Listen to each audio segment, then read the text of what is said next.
The U.S. Senate has passed a Republican funding bill just hours before the deadline, narrowly averting a government shutdown just days after indications from Democrats that a shutdown may be looming. The vote has highlighted a deep Democratic divide in the upper house. Democrats faced a tough choice: to pass the bill or give Donald Trump broad control over spending, or vote against it and trigger a government shutdown.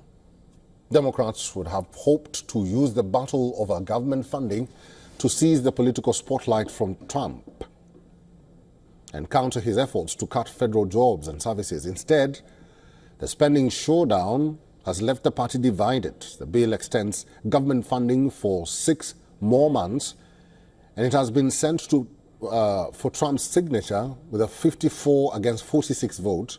This included 2 members of the Democratic caucus joining all but 1 Republican in support.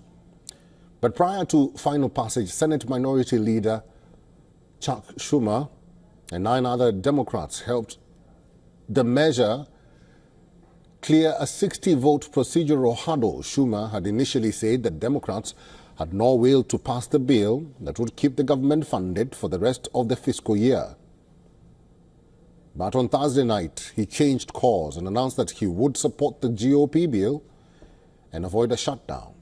The Senate Democratic leader argued that shutting down the government will only embolden Trump and Musk. He said ahead of the vote that if the government were to shut down, DOJ has a plan in place to exploit the crisis for maximum destruction. Schumer has wound up angering many Democrats who believe that the party, if united behind a threat to shut the government, could have forced Republicans to negotiate changes to the funding bill. They say the measure will enable Trump and Musk to further lay off government workers and eliminate programs without congressional input. Earlier this week, House Democrats had strongly opposed the bill. Former House Speaker Nancy Pelosi had issued a statement calling on Democratic senators to reject the bill, defying Schumer. She urged senators to back a short-term funding extension that could allow the party to continue negotiating for a better bill.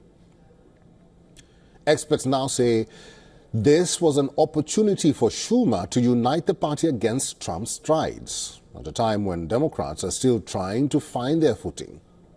But instead, he has divided the party and caused the anger to spill towards Democratic leadership. The episode underscores that there is still a deep divide amongst Democrats over their response to take on Trump. For all the latest news, download the WION app and subscribe to our YouTube channel.